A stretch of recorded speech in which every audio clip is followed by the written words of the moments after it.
श्री गणेशाय नमः।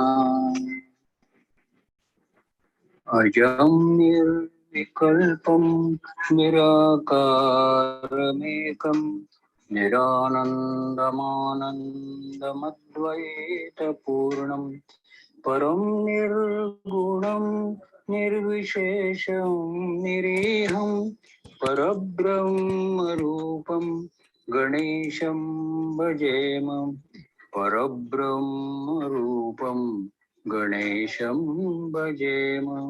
गुणातीतमानं चिदानन्दरूपं चिदाभासकं सर्वगं ज्ञानगम्यं मुनित्येयमाकाशरूपं परेशं परब्रह्मरूपं गणेशं भजेम।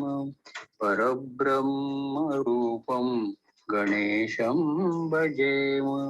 जगत्कारणं कारणज्ञानरूपं सुरादिं सुखादिं गुणेशं गणेशं जगद्व्यापिनं विश्ववन्द्यं सुरेशं परब्रह्मरूपं गणेशं भजेम।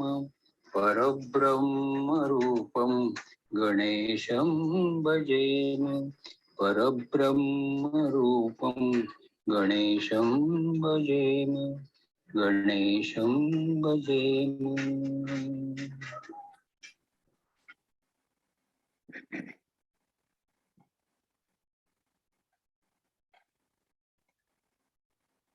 ओ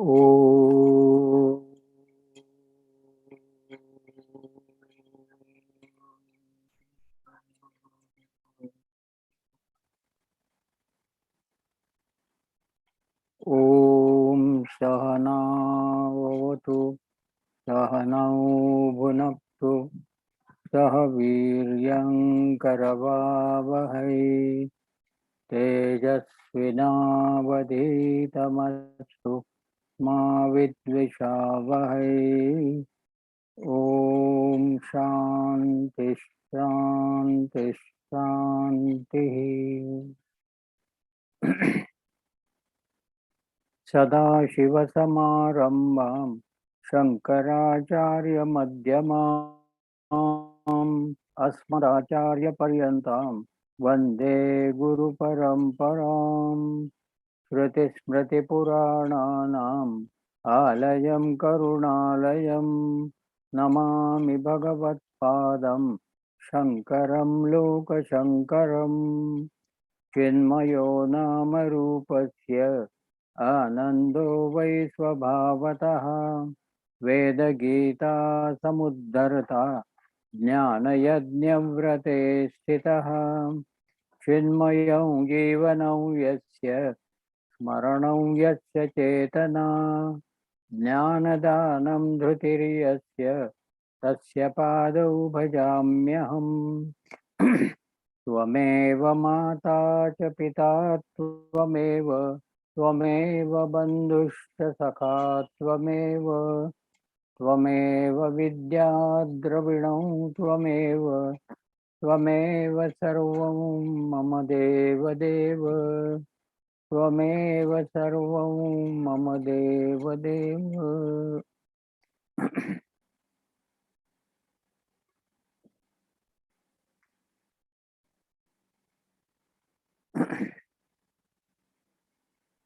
श्लोक 14 ते 16।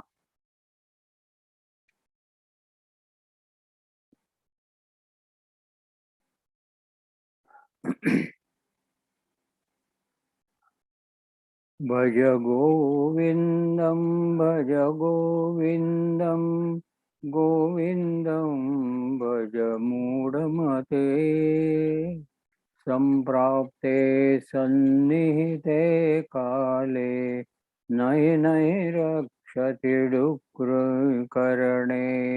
भज गोविंदम जटिलो मुण्डीलुञ्छितकेशः काषायाम्बर बहुकृतवेषः पश्यन्नपि च न पश्यति मूढः युधरनिमित्तं बहुकृतवेषः भज गोविन्दं भज गोविन्दम् अङ्गं गलितं पलितं मुण्डं दशनविहीनं जातं तुण्डं वृद्धो याति गृहीत्वा दण्डं तदपि न मुञ्चत्याशापिण्डं भज गोविन्दं भज गोविन्दम् अग्रे वह्निः पृष्ठे भानुः रात्रौ च बुकसमर्पितजानुः करतलभिक्षस्तरुतलवासः तदपि न मुञ्चत्याशापाशः भज गोविन्दं भज गोविन्दम्। Hari Om friends, welcome to Meera Satsanga and Satsanga with Acharya and our Swamiji on Bhaja Govindam. We have just completed our 16th verse and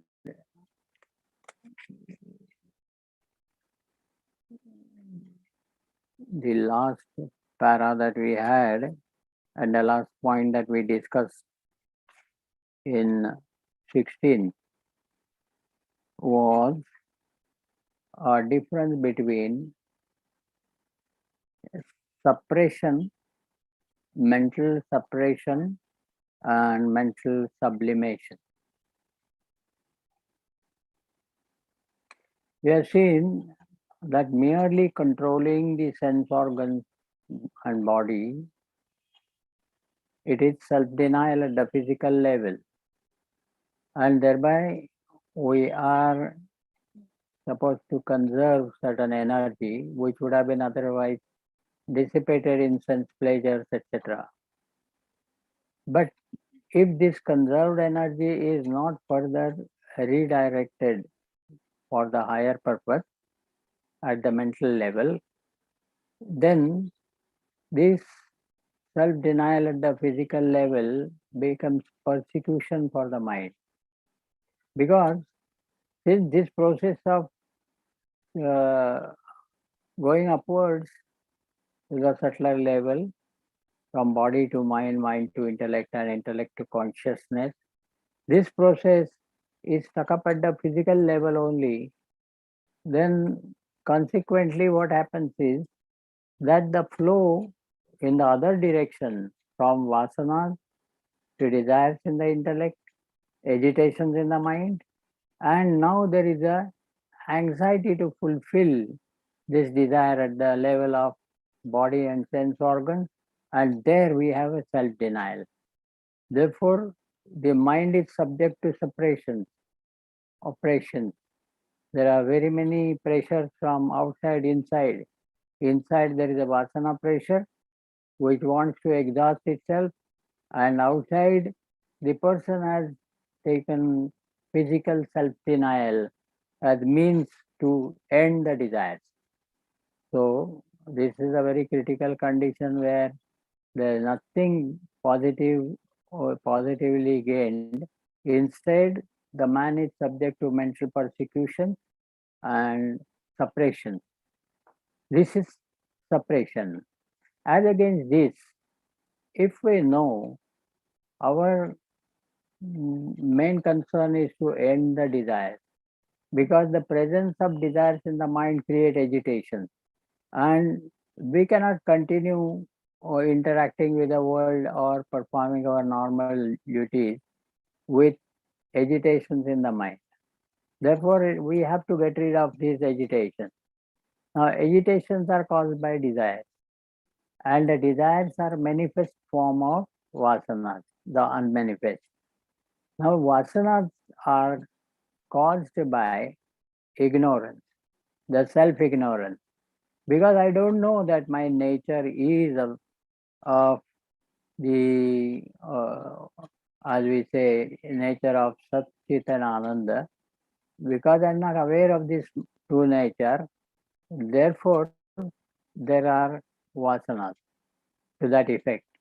And therefore to end the ignorance, the only antidote is knowledge. Now to gain that knowledge, the path is not just physical self-denial. When the physical self-denial is successful, then the energy conserved has to be redirected for the higher purpose, in a sense that the mind should be now engaged in the exercises like japa and meditation. And when with this practice, when the seeker becomes successful to reach a state of meditation where the thoughts have ended, there the seeker apprehends the infinite reality as his nature. So, this kind of apprehension of the reality is considered as jnanam. So, this jnanam is available, which will in turn destroy the ignorance. And when the cause of vasana, desires, agitations, actions is removed, nothing of the effects will remain.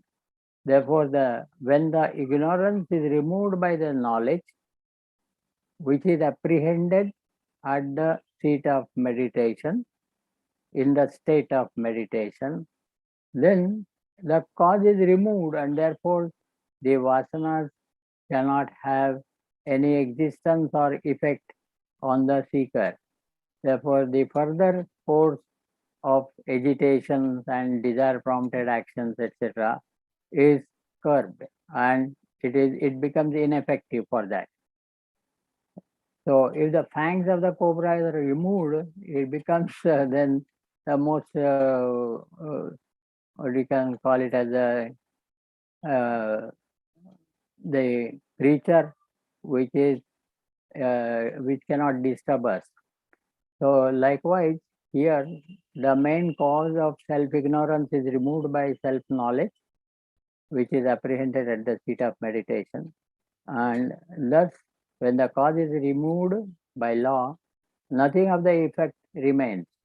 Therefore, then the desires are dried up and there is no sense of agitation, but the mind is in a peaceful disposition, and thus that helps in rightly interacting with the world around, and also one is able to conduct himself in life properly towards the goal. So all this is possible uh, only if we follow the process of sublimation instead of suppression. So here the seeker, the what we call it here as the ascetic here, through his asceticism, he has denied even the basic necessities of life. In spite of such a strong and true self-denial at the physical level, still the problem persists. Tadapina munchati asha pashaha. So this continues. Therefore, physical separation is not sufficient. It is not adequate. It is just the start of the process of sublimation. Therefore, we have to go through this process of sublimation and reach the direct experience, or what is called as otherwise the first hand experience at the seat of meditation, where I am introduced to my own true nature. And it's a wonderful, beautiful experience to understand that I am totally different than what I thought so far myself to be. I am neither the body, mind, intellect, and much less the Mr. Ego, etc. And now this ego becomes a realized ego, so to say, and therefore the ego is very much within the limits. He operates himself in the world of OET as perceiver, feeler, thinker, I. It doesn't cross the limit. That's the advantage. And then finally, the dawn of knowledge as such is through the contemplation upon the great statements in the Upanishads, Mahavakyas, and that is next. But much before that, even with this sadhana of Japan meditation, seeker can continue the self-denial at the physical level, and then the control of the mind, the flow of thoughts, direction, etc. And thus he can reach the level where he can apprehend the infinite. So this was the difference we saw. Now the same idea is continued in the next verse also. Before we go to the next verse, if you have any contribution, please come out with your, or if you have anything to clarify further. Sir, separation म्हणजे means दाबून टाकणे. तसं मराठीमध्ये सबलिमेशनला मराठीमध्ये एक शब्द कोणता आहे? म्हणजे without entering into liquid form it direct leads to airy form. That is what is that word? आत्मशुद्धी.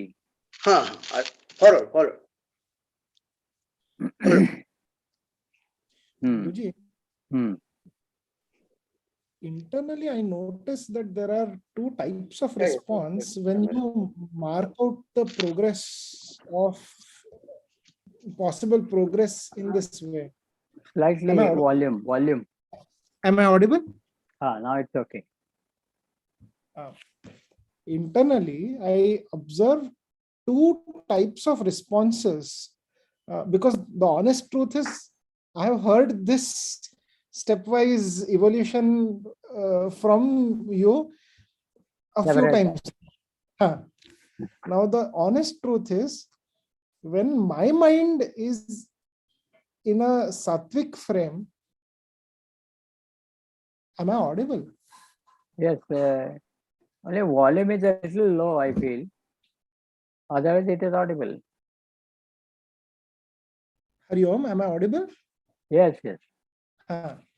So when my mind is in a sattvic frame, right, this sounds completely believable and I can feel my conviction in being able to progress in this path. But when my mind is in a slightly rajasic or a tamasic frame, I find that this elucidation of gaining knowledge, apprehending the truth at the seat of meditation, and then the step to improve my reactions to situations, it sounds too simplistic because I feel that although there is knowledge, it is still sitting in a corner of me without it integrating with my whole personality. And I don't think, sometimes I feel that just meditation may not be sufficient to be able to transform my personality completely. You are right. So how should I? Because the problem is all Mahatmas speak similarly, right? Because they simplify this whole journey. And the more I look at it, sometimes I lose hope that is there some hope for me at the end of the day?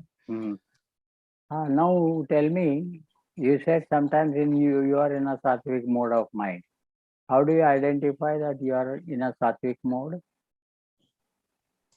Actually, Guruji, these days I have noticed that if the first reaction to teaching is questions, then it is Rajasic and Tamasic mode. If the first reaction to teaching is acceptance, then it is Sattvic mode. I mean, in 2 years of regular classes, this is the pattern of my mind that I have noticed actually. To accept the situation is recognizing the objective reality of the situation. It is the facts to be faced, objective reality. Therefore, if you accept the situation, does not need that you are in a sattvic disposition. First thing. Secondly, your condition of the mind is important.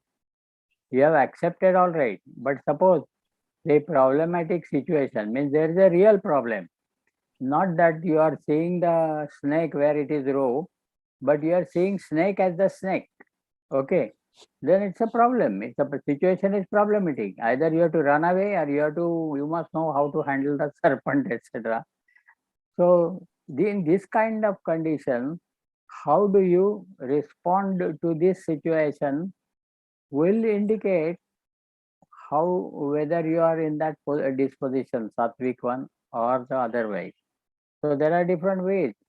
By your own sattvic disposition, the creature in the situation will not have any uh, position to attack on you, or even for his own survival or protection.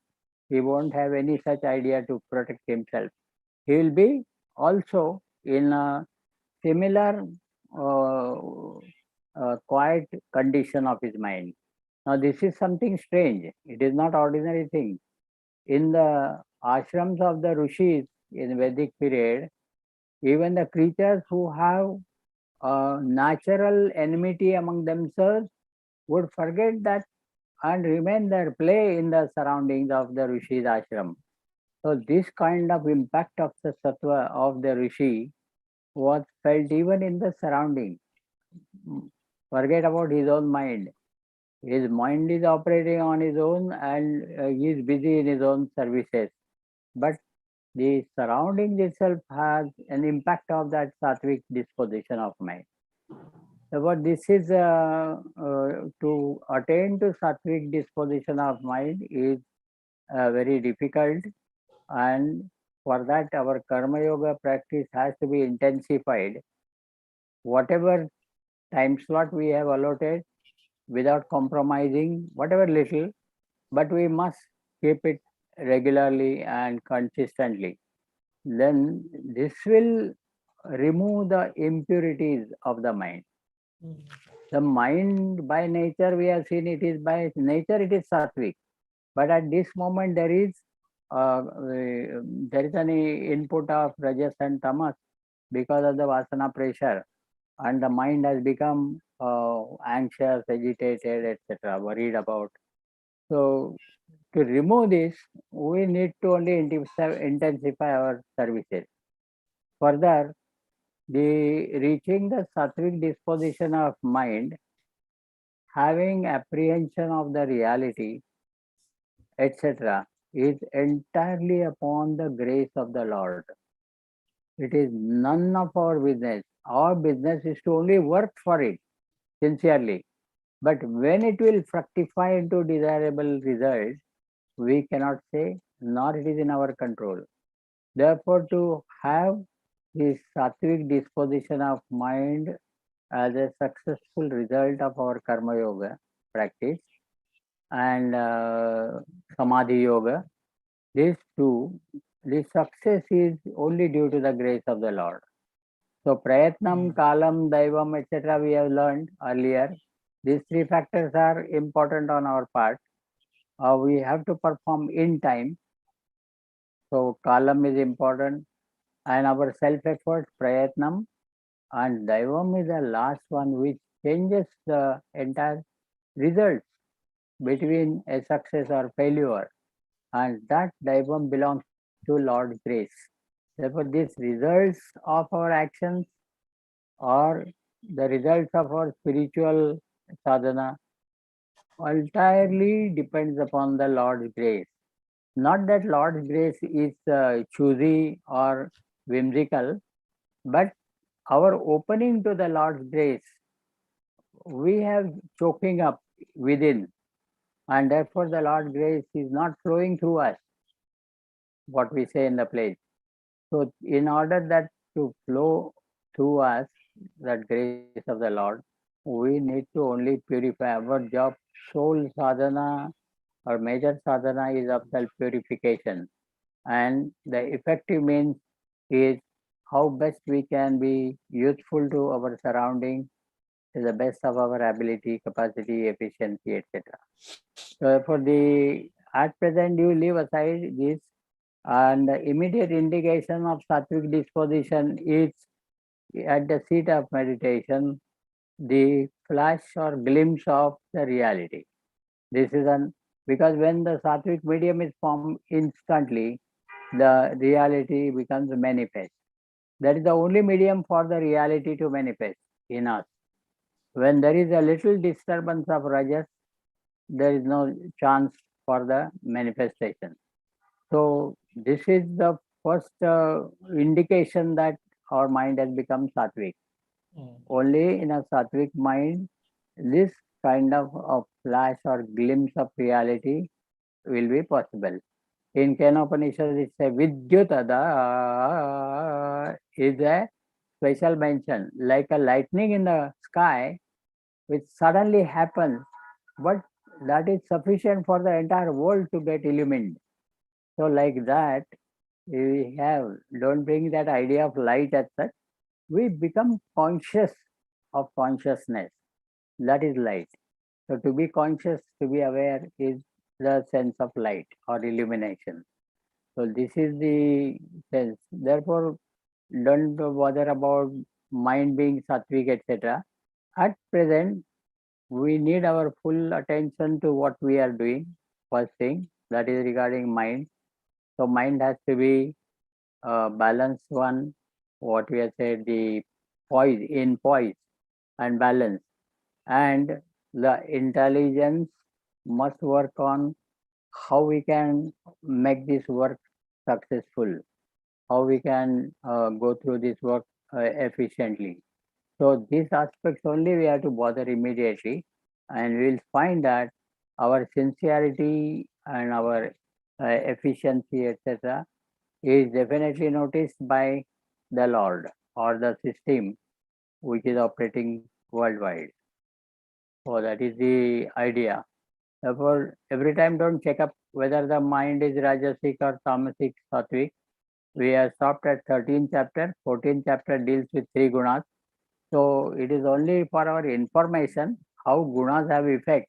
But as such, we are not able to fathom the influence of gunas. It is beyond five great elements and within us to be aware of the influence of a particular guna, whether sattva, rajas or tamas, is ordinarily very, very difficult. Therefore, on that side, we need a grace. But on this side, our self-effort is the only resource that we have immediately, and the intelligence that we have.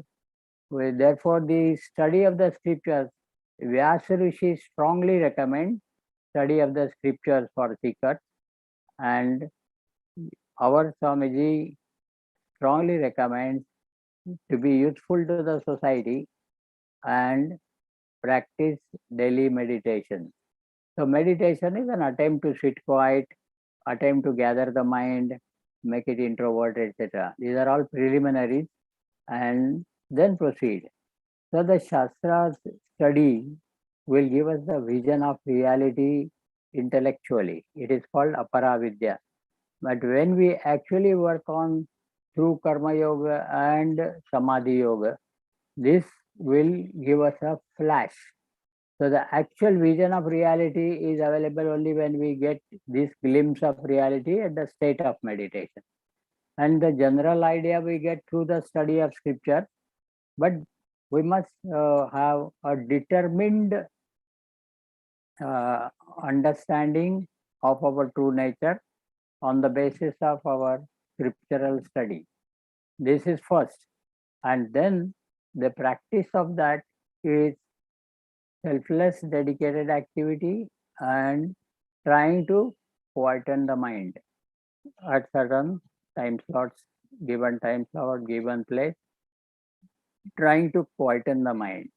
So these two aspects are within our control, but the other aspect of whether actual mind becomes sattvic or not, etc., is all at the hands of the Lord, and this we must keep it in mind, so that immediately we may not have that complacent picture that sometimes I am in this position, this happens. As a rule, we all are basically influenced by Rajas and Tamas. Percentage may vary. And Sattva is very rare. The vasanas do not allow mind to be sattvic. It wants to get exhausted, get fulfilled. In the bargain, the ego has his own ideas and he also joins these desires and says, I also want this. And therefore, though the existing vasanas goes out, few more vasanas are recorded. This is happening unwittingly, and therefore we are not able to succeed. And the only way out is our concern for others, thought of others in our mind, and how best whatever talents we have got, how we develop those talents and make it useful for others all the time. So this was the idea. Any further interactions?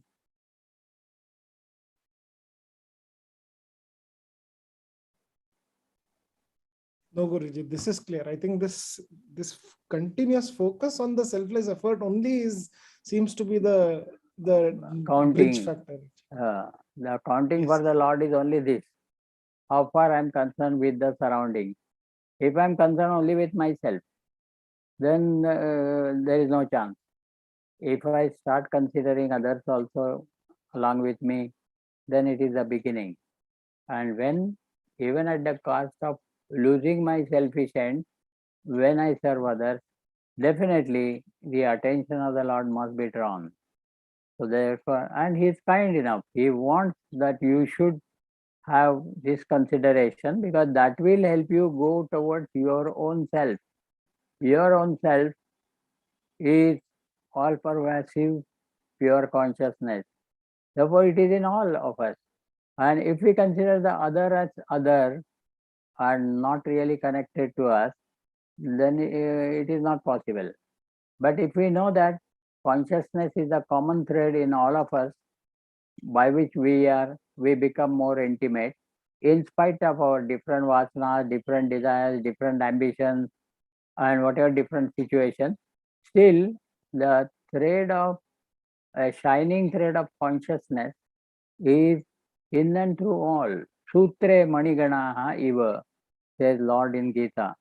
So I am there sustaining all types of beads, big or small, or whatever colors they have, so many variety and multiplicity of beads, but like a thread sustaining them into a beautiful necklace or garland. Likewise, I sustain all the different forms and different gunas or combination of different gunas and vasanas. But this kind of sustenance by the Lord, we have to honor it properly and respect it by considering others as such. So this is the only way for us to progress immediately. And when it will, what you can say in a business language, when it will click for you, we won't be able to say. Nobody will be able to say. But our sincerity, consistency in our undertaking, and with the least possible selfish element and the maximum consideration for others is the only way for that. So which is usually not taken by the majority. Because everybody says, let me first become rich, then I will be charitable to others. So it is not so. Whatever you have little, share it with others. That is the main spirit. Okay. So now shall we proceed to the next one? So the next one also is having the same idea. But then why the idea is repeated? We will see later in the discussion. Now verse number 17.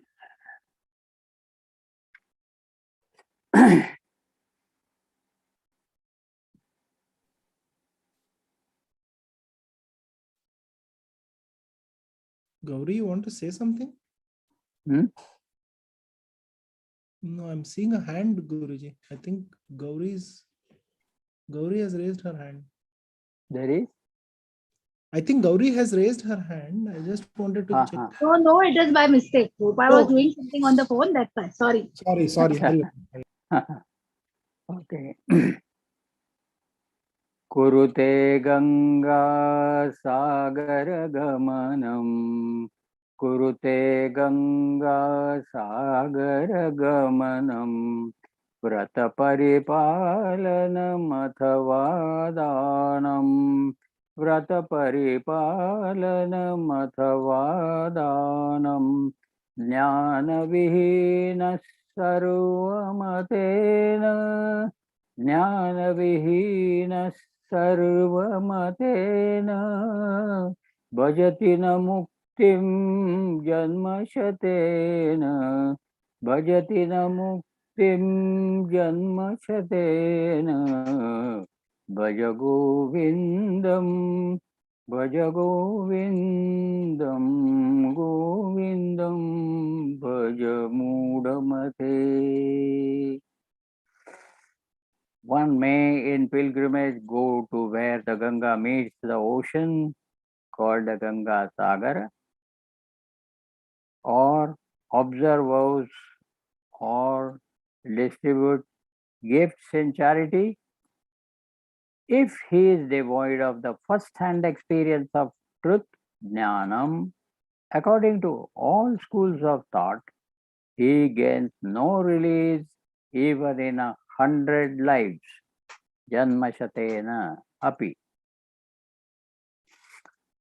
This was the translation, Swamiji's translation of these words. And I'll read the first para.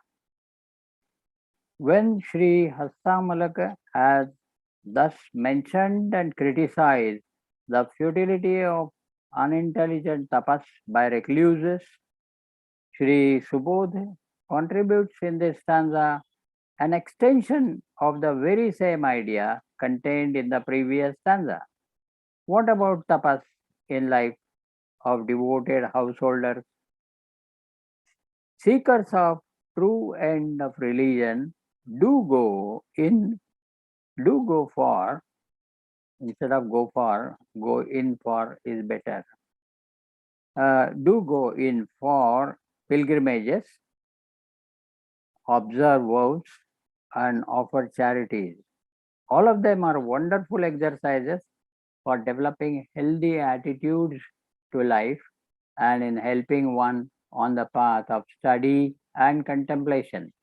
But ordinarily, householders confuse these means as the end in themselves. This erroneous concept is being laughed at by the poet. Now, when it is said it is the same idea or extension of the idea, what is the difference that you see?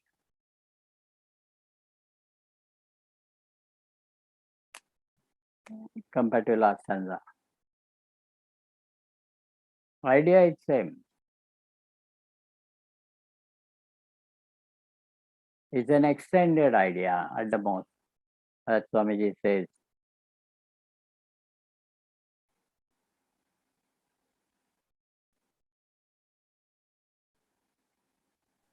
The last verse, there was some negative shade that he was denying basic also.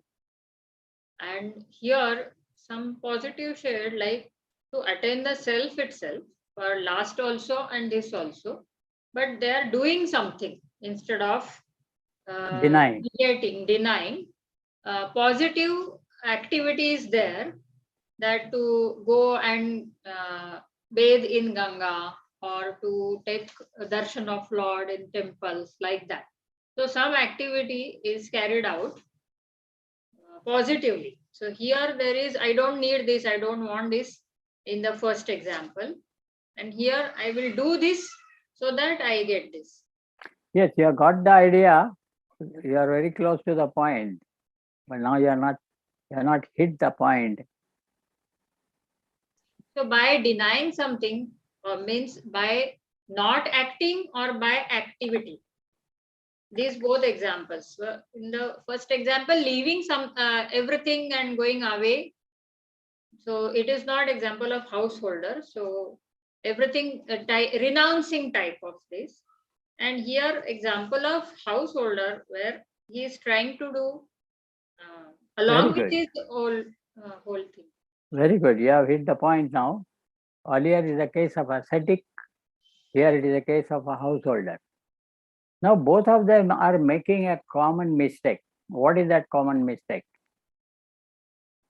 Now self-denial for a brahmachari or sannyasi is okay, but is not furthering that technique for mental purity, for intellectual understanding, etc. Therefore, he gets stuck up and the desires don't spare him. Here, the charity, going to holy places, etc., cannot be done by sannyasi like this. It requires money. And the case of householder is definitely portrayed here. He is also doing something.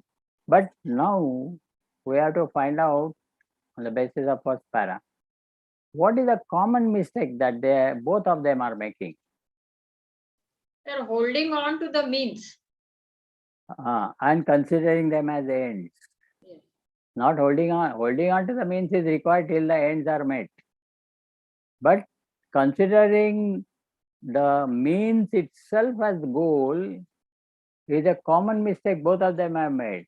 That ascetic is thinking that when I deny, even to the extent of basic necessities, I think desires will quit, but it doesn't happen. And he thinks, here the householder thinks, I am regularly going to holy places once in a year. I am doing charity now and then, whenever occasion permits. All I am doing, and still nothing happens. Not only that, here it is mentioned that one who is bereft of knowledge, without knowledge, sarvamatena, by all schools of philosophy, nobody supports otherwise view. They say that unless only knowledge will help you liberate from the noose of desires, nothing else, not the activities. So the janmashatena api sarvamatena muktim na bhajati. He will not get liberation. Liberation from what? Liberation from the natural sense of the desires and fulfillment of desire. It's something natural. When desire comes in your mind, definitely there will be efforts to fulfill the desire, because that will end the agitations due to desire. So this is something natural, but not really helping us, because it binds us to our fields, etc. So here, the way to liberate from the sense of limitation is only knowledge. Only by knowledge you can liberate from this. Because this all business that is going on about vasanas, desires, agitations, etc., is based on ignorance of the self. And the only antidote for ignorance is knowledge. Therefore, to consider the means themselves as the end is the common mistake that is made by both, whether sannyasi or a grihastha.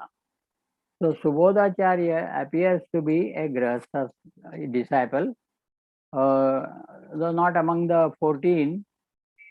The 5 sannyasis and 9 grihasthas in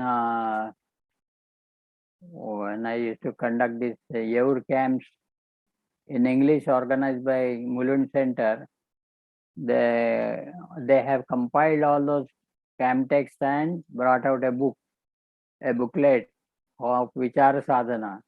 There we have given a chart of Adi Shankaracharya and his disciples. So in that, first 5 sannyasis and 9 grihasthas are the disciples of his inner circle, close to him. And then there are many more, and in that, after that is 14. After 14, this Subodhacharya becomes 17th in the grade, in the level is the 17th disciple of Adi Shankaracharya, Subodhacharya. And Swamiji has referred here Subodha as twice at least here in this commentary. Therefore, we attribute this verse to Subodhacharya. When you say Acharya, Acharya we have seen Acharanat Acharyaha.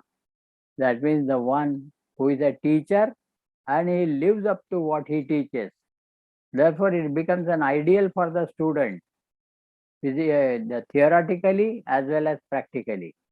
So, theoretically, they may learn the lessons from the teacher, but since they are in the Gurukula system of education, they are living with the teacher in the ashram. Therefore, they have a lot of occasions to observe teacher, how he responds to different situations. And they had direct lessons from that. Therefore, these all our acharyas are those who live up to what they are teaching to the student. And therefore, all these acharyas, disciples are acharyas only. So, because their main concern is to spread the message of the rishis through discussions, discourses, various things. So, here we have seen this, that the case is, earlier case was of ascetic, whether brahmachari or a sannyasi, whereas this case is of a grihastha. This is a difference. And a common mistake both of them have made is that they expect, the one expects from self-denial the release from the gust of desires, and the other grihastha also thinks that by now and then going to pilgrimages and doing charity, etc., or practicing vows, he will get rid of the desires. But it does not happen. So here, what is given, indicated is knowledge, referred is knowledge, but the first para is talking about the difference between last verse and this verse, difference in the sannyasi and agrahastha, and a common mistake both of them made is that he is considering the means as the end. Any further discussions? So we proceed to the second para. Without knowledge of the infinite reality, liberation from our sense of finitude is impossible.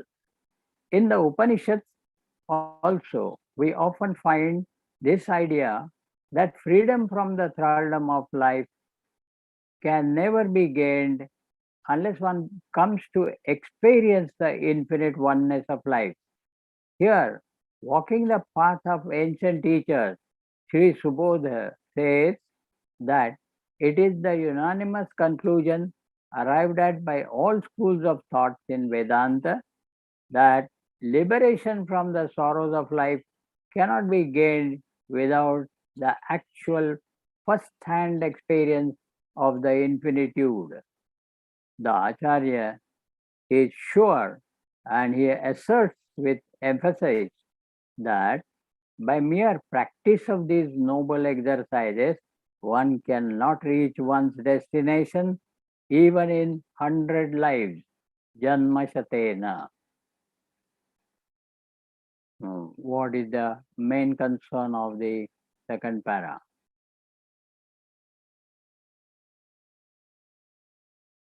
What is required? We have seen the common mistake made by sannyasi and grihastha, considering means as the end. And now the second para, what is the main issue or main point?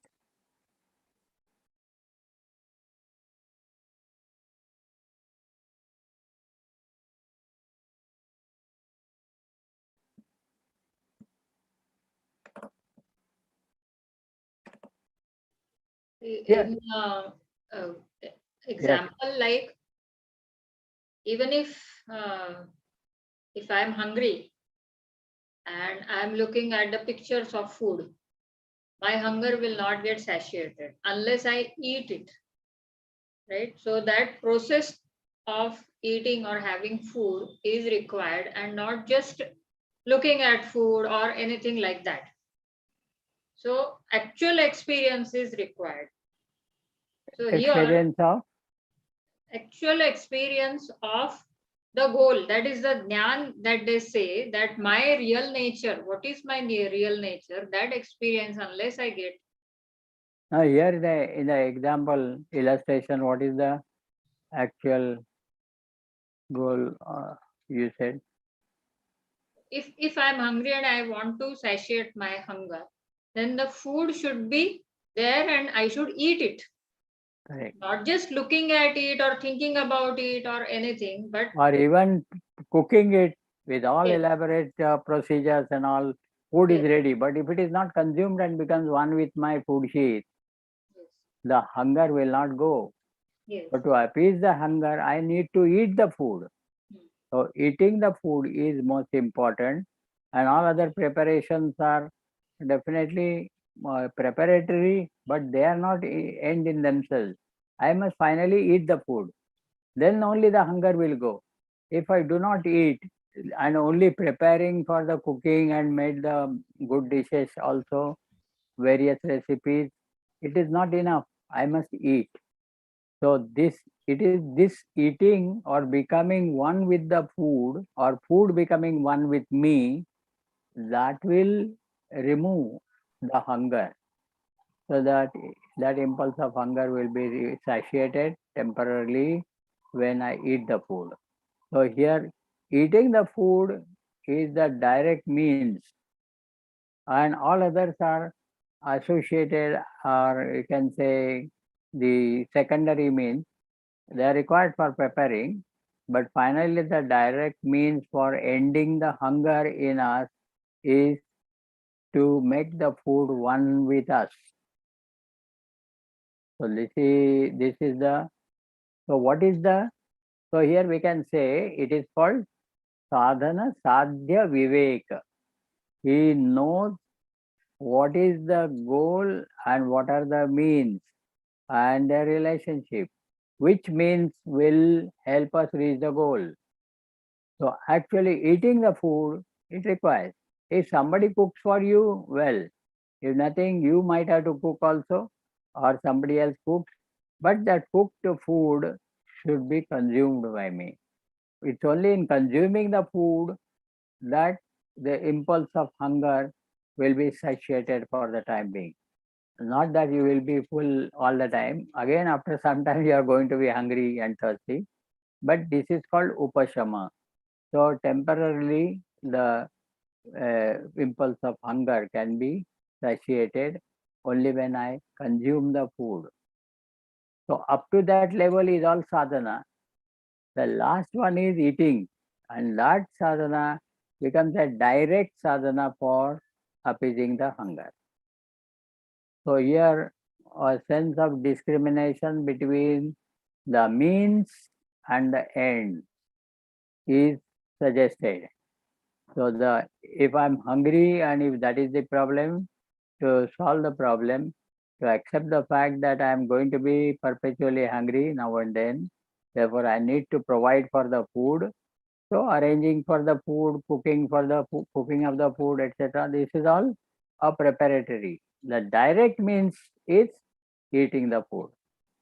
So this aspect is very important, that we must have a discrimination between what is means and what is end, and what is appropriate means to fulfill the end. So not any means will fulfill. So these all ideas are put up here by Swamiji. So in this And example, that man is going to holy places or going to bathing in the Ganga, etc.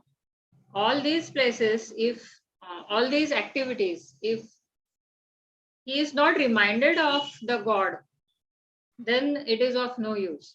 If he is right, forgetting about God, that he is doing for God and not for himself or for others or to show or any other thing. So if the main thing is getting escaped from his mind, then it will not be helpful. So remembrance of God. So here Ishvara Darshanam is the goal. And for that, all what we do is only service to the Lord. So as we say in the pledge also, the service of our country is the service of the Lord of Lords. So whatever we do as means, they should help us reach the goal. So this is the idea basically. So while going to pilgrimage, you should have those holy feelings. You should have remembrance of the God all through, and should not just observe what is going on around and criticize that, because none of the places have that sense of peace and uh, cleanliness or purity of the temples. We need to clean them. Sometimes they are not clean, so it's likely to disturb us.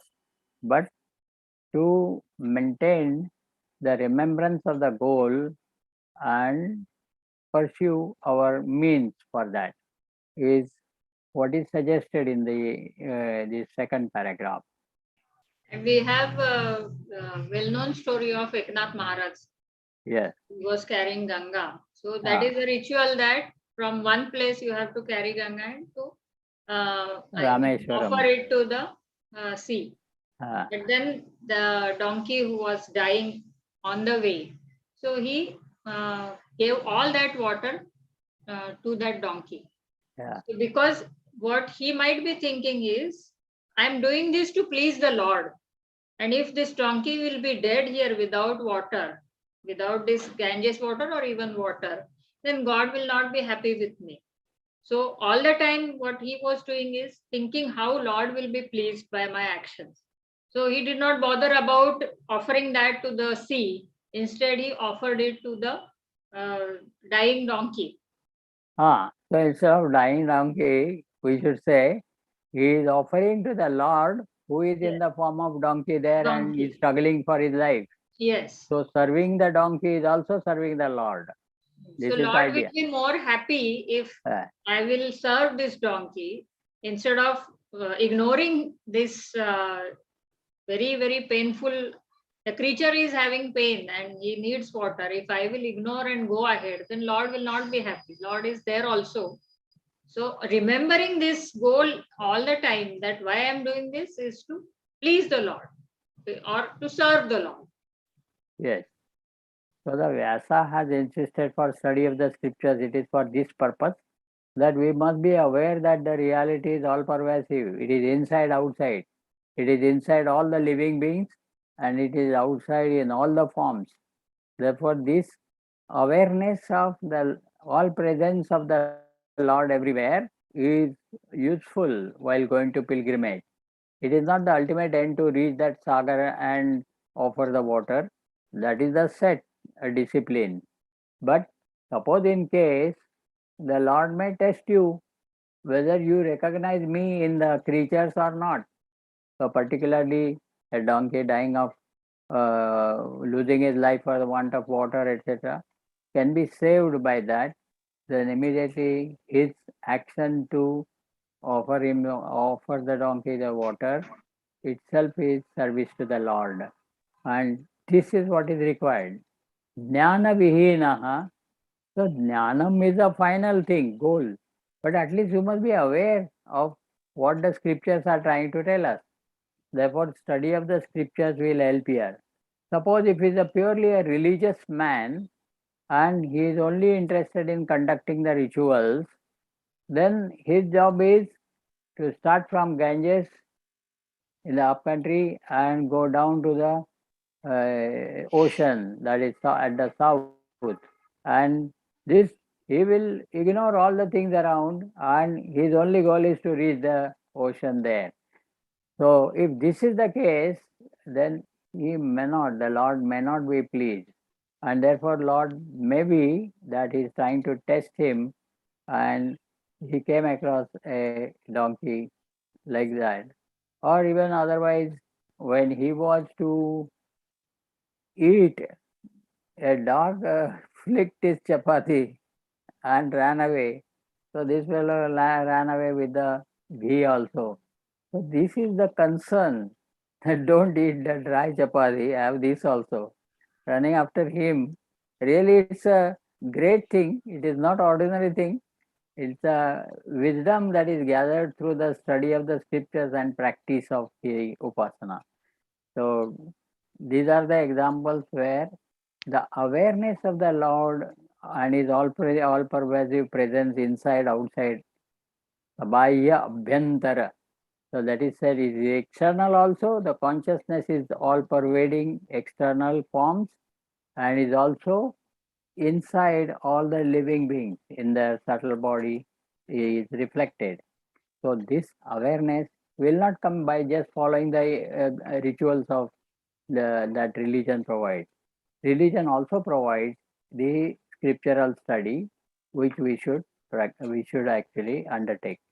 So this idea is indicated here, jnana vihinaha, and that is only at this moment the it is only a started without knowledge of the infinite reality, etc. The second para starts with that, and it only introduces the point. It's not yet covered, so we need one or two more paras to complete this point, and we should proceed. Before this, is there anything else to be discussed on second para? Sir, Yes.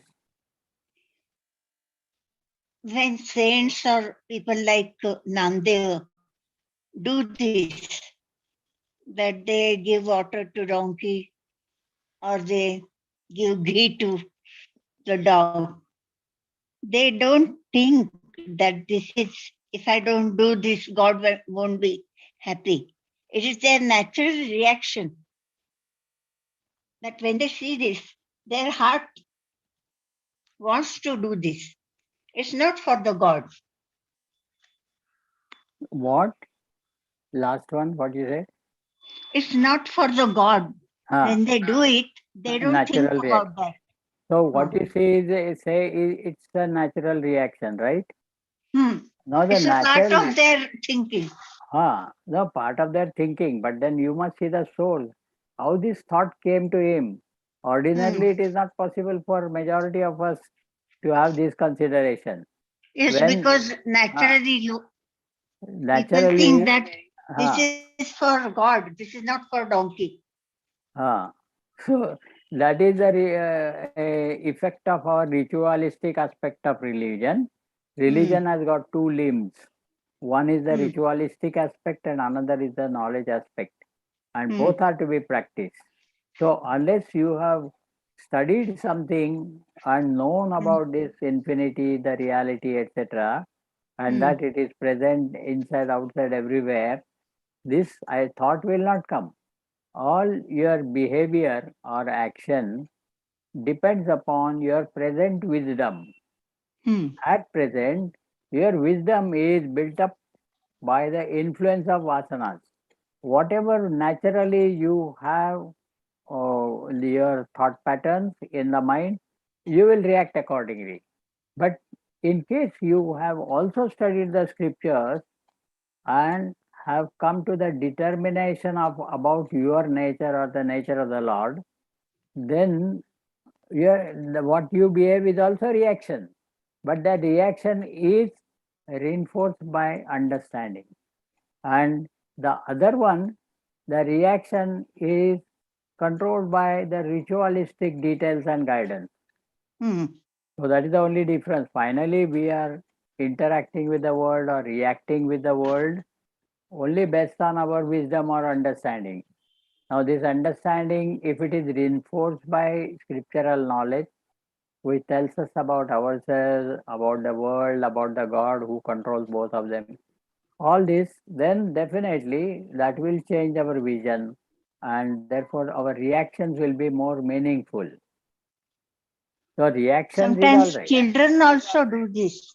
Now children have whatever Sometimes the children elders, also react like this. because they maybe that their parents or elders have taught them to be so. So they may not understand why and wherefore. But in the beginning, there is always a tendency to emulate the elders. Anukarana Priyaha Balaha. We have read in the schools. So the children would look at the elders and whatever they say do, they will do it. In case a telephone rings in the drawing room and the dad is spending his time in reading or something interesting and the phone comes, then the son takes the opportunity and rushes to the phone and picks up the phone and he says, yes. So the other side says, is your daddy there? I want to speak to him. Then he keeps the phone away and tells daddy, Daddy, there's a phone for you. Then daddy asks, who is that? So he tells him accordingly. Then daddy says, tell him that I'm not here at home. Okay. And the child follows the suit. He also tells them, at present, daddy is not here. And that other person understand whatever is to be understood. But thereafterward, the child thinks that there is nothing wrong in speaking a lie.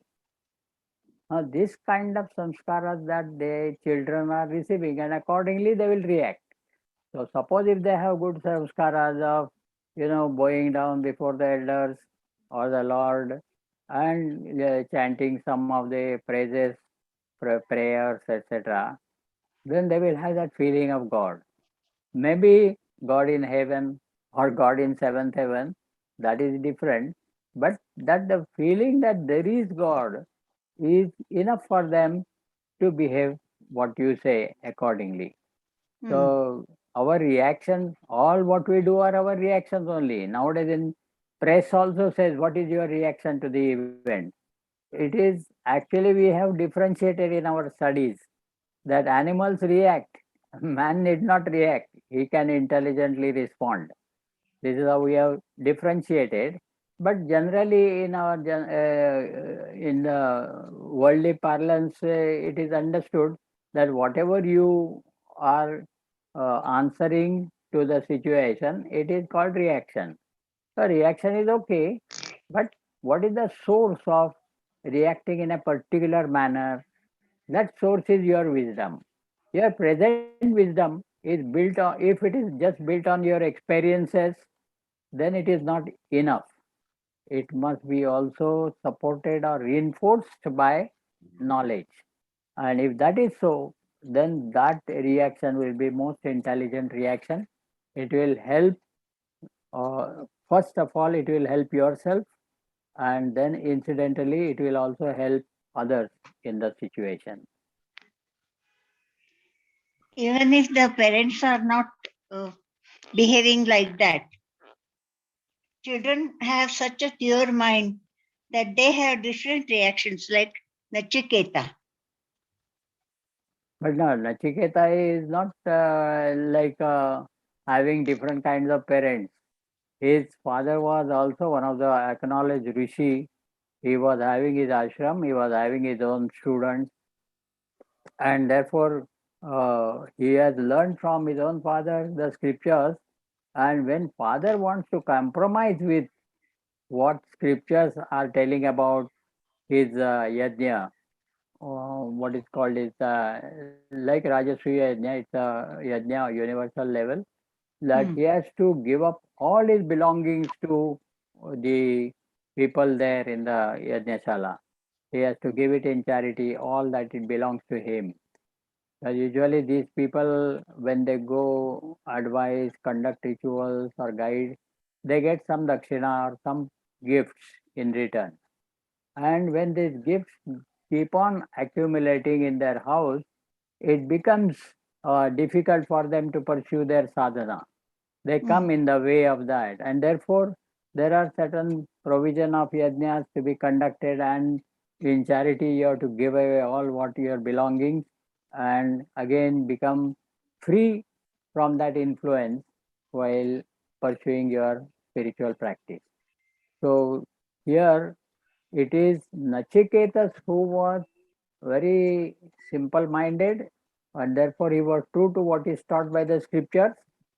So therefore he asked to whom he is giving Nachiketa in charity.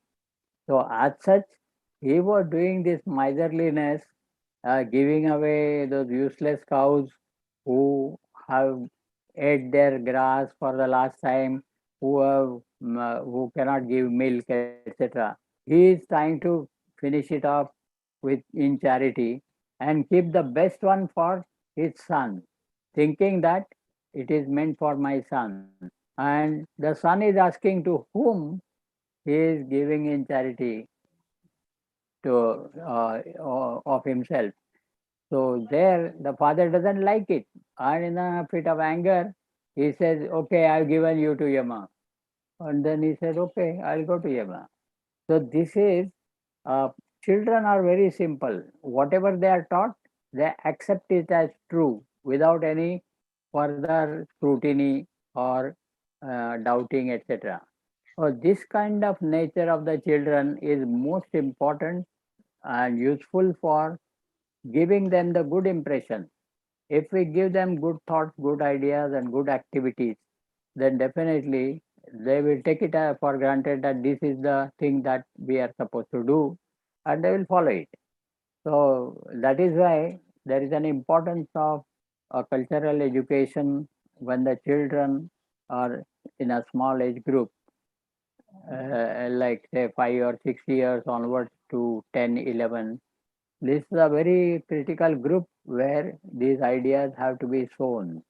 And you'll find in time they will guide the child in their later life also.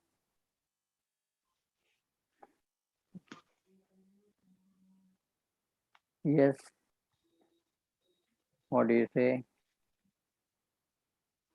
Is it all right? Yes. Anyone else? Okay, so now we go to the third para. In the text, the phrase Ganga Sagar can mean the place where the Ganga meets the Bay of Bengal, called in India as Ganga Sagar. It can also mean Ganga and Sagar, meaning pilgrimage to Kashi, where Ganga flows, and to Rameswaram, where a bath in the Sagar Setu is the most important item. Pilgrims, pilgrimage, pilgrimages to Kashi and Rameswaram will bring a lot of vivid experiences for a person who is doing it with faith, dedication, devotion, and sincerity, especially when it is undertaken on foot as they used to do in the past. So, this is the third para. The main explanation is on Ganga Sagara Gamanam. And there are two different meanings are suggested. So, the Ganga Sagara, where the Ganges meet the Bay of Bengal, is the place where the Ganga meets the ocean. Otherwise, uh, starting from the upcountry where the Ganges is and going down to Rameswaram and offering those waters or conducting certain activities there. So these are the two different meanings. It's also it's a compound samas and how you split. So it is both way as Ganga and Sagar as separate things, entities. Otherwise, Ganga and Sagar is a place common where Ganga meets the ocean. So these two different interpretations of Ganga Sagara Gamanam are made in the third para. Swamiji is presenting step by step and very logically, is not missing anything in between. Kurute, kurute, the activities. Activities shunned by the ascetic, that is earlier stanza. Now here, activities performed by the grahastha, the religious activities. Here, so kurute is regarding activities. And then what are the activities by grahastha here? Those three things are there: the pilgrimage, the vows, or charity. These are the three things that usually grihasthas perform and they feel good. But in between, they don't attend to they don't try to control their desires, etc. So Swamiji has elsewhere called on this commentary as a middle class morality. Middle class morality means they are not that strong to be an ascetic. At the same time, they would not like to be indulgent in all these sense pleasures, etc. So, once in a year, going to pilgrimages, places of holy places, or doing something in charity, giving something away in charity, or such things, they now and then they perform, and then they feel that it is taken care of. Whatever we do due to our fulfillment of desires is undone by these good acts of charity, vow, etc. So, this is not the case. He says all schools of philosophy, particularly Vedanta here it is said, indicated, Swamiji has indicated.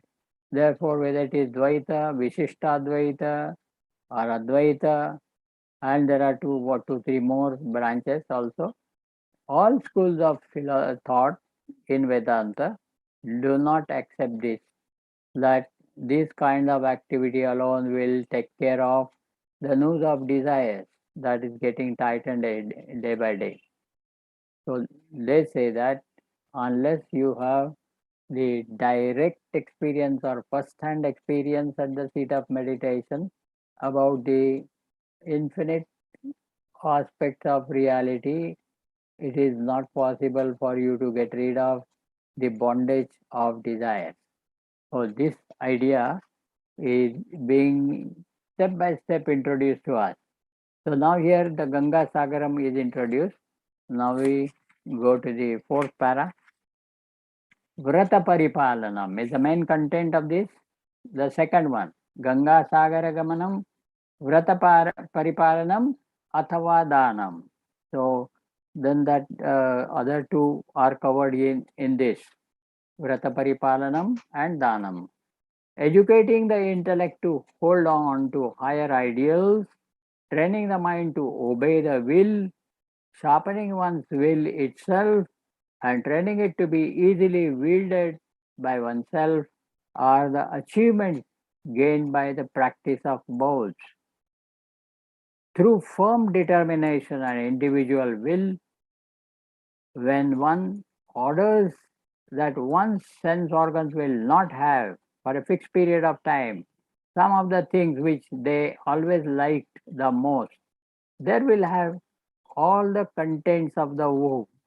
And when it is undertaken in a spirit of dedication unto the Lord, and the entire mind is tuned or turned towards the Lord, it becomes a very efficient psychological training in recasting the mind, and it becomes a religious vow. So, an ordinary vow and a religious vow, the difference is made, and that vow which changes your psychology, changes your psychological thinking, and it helps to recast or remold your mind to a more divine pattern, is what is suggested, a expected result of observing the vows. This aspect is considered here.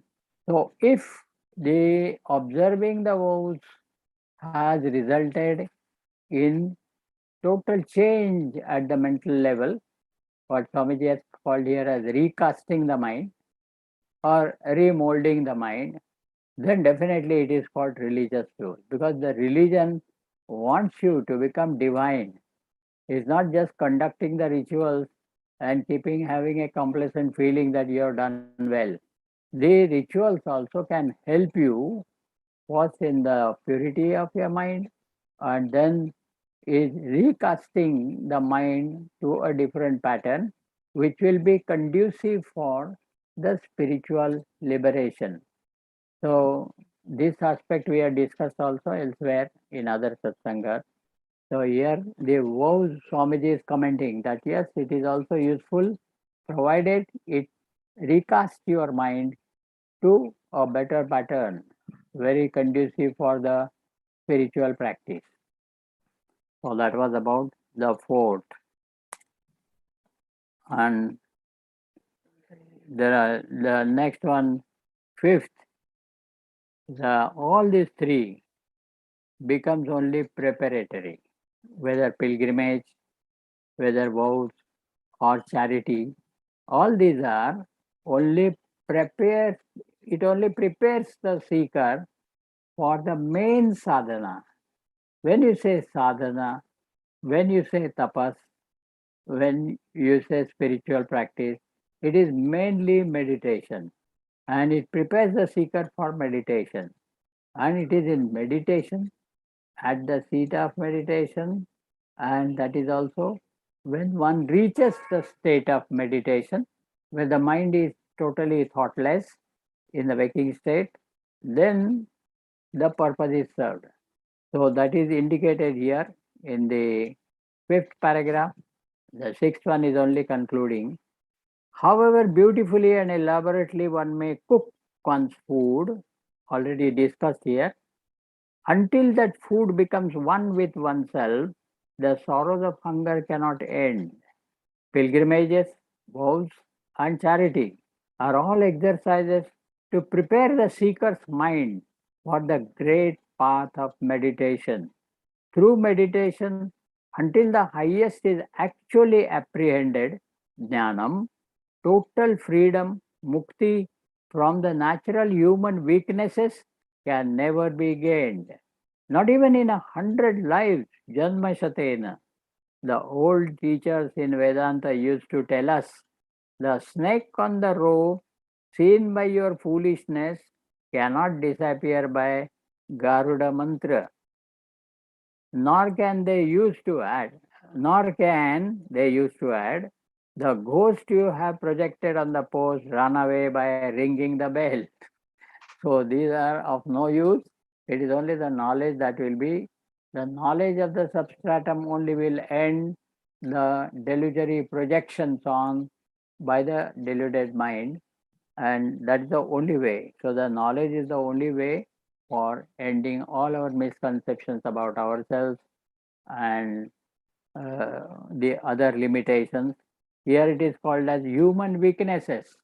The human weakness is desiring for something, struggling to fulfill the desire, trying to enjoy the desires, seek the happiness.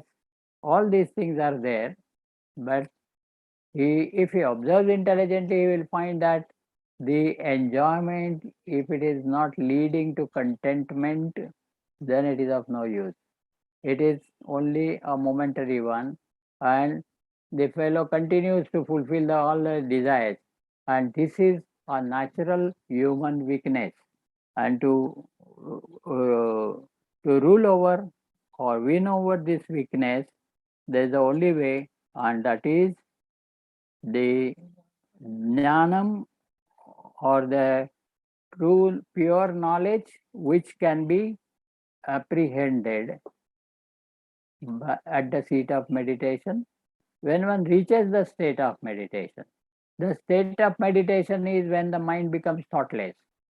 This is important state, and in this thoughtless state, the mind by nature being sattvic or peaceful, there it becomes a fit medium for the infinite reality to reveal to the meditator. So therefore, this is a very important spiritual practice, the meditation, which gives us a direct experience.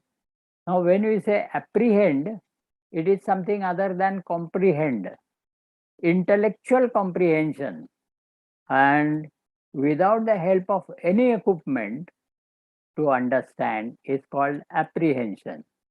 So, to understand through intellect, it is called comprehension. Here, the word used is apprehension. Apprehension means without the help of any equipment, whether body, sense organs, prana, mind, intellect, etc., instantly it clicks to you the understanding, and that is called apprehension. So the difference between comprehension and apprehension is to be appreciated. And here it is the knowledge is gained through apprehension. That means I am of the nature of pure knowledge is apprehended. I don't need any other light. It is example given in Atmabodhi. You don't need another light to see the light, because then the light is of no use if it requires. Like in the old days, villages, those lamps, they were so dim that you can't see anything on the road. Not like that. I am self-evident. Please notice this.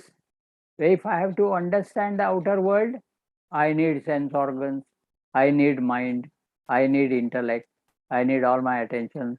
Then the outer world is evident to me. But when I want to realize myself, my true nature, it is self-evident. But at this moment, I am not available to have it self-evident. Therefore, the charity, the holy, going to holy places, pilgrimages, charity, and the vows, etc., prepares the mind. And this prepared mind, when applied in meditation on the nature of the self or the nature of the Lord, then the mind comes to a very critical state where it loses the only thought that is taken up for meditation and becomes thought free or thoughtless. Thoughtless, when we say, it is not avichari, but it ends all the thoughts and becomes empty. In the Bible, it is said, empty thyself and I will fill thee. That is what the Lord promises. So we have to empty our mind of thoughts. And when the mind is thus become empty, then the reality which is just behind the mind, that mind, thoughtless mind, becoming the right frame, fit medium, therefore that reality manifests instantly and one gets a glimpse of that reality. Because to be without thought is not a natural state of mind in the waking state. Mind is minding. However, we say if you don't mind and all that, it means all the more you will start minding. So this minding business is natural in the waking state. Thoughtlessness is natural in the deep sleep state. But we are also asleep, therefore it's of no use. In the waking state, when you bring the mind at least for a moment or a minute without thought, then that becomes a fit medium for the reality to manifest. And the reality is apprehended, meaning reality becomes self-evident and I don't need any other instrument like intellect or mind for that.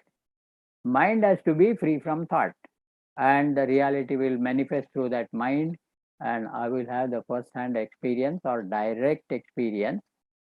Indirect or via media is when I'm using the instruments of sense organs, mind, etc.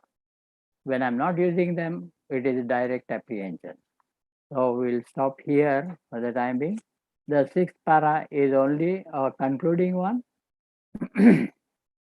And the verse is almost completed, but we will discuss whatever is balanced in the fifth para and complete the sixth para as well next time. Sarve bhavantu sukhinah, sarve santu niramayah, sarve bhadrani pashyantu, ma kaschid dukkha bhag bhavet. Om Shanti Shanti Shanti. Om Asato Ma Sadgamaya, Tamaso Ma Jyotirgamaya, Mrityorma Mritam Gamaya. Om Shanti Shanti Shanti. Hari Om. Shri Gurubhyo Namaha. Hari Om. Hari Om, everybody.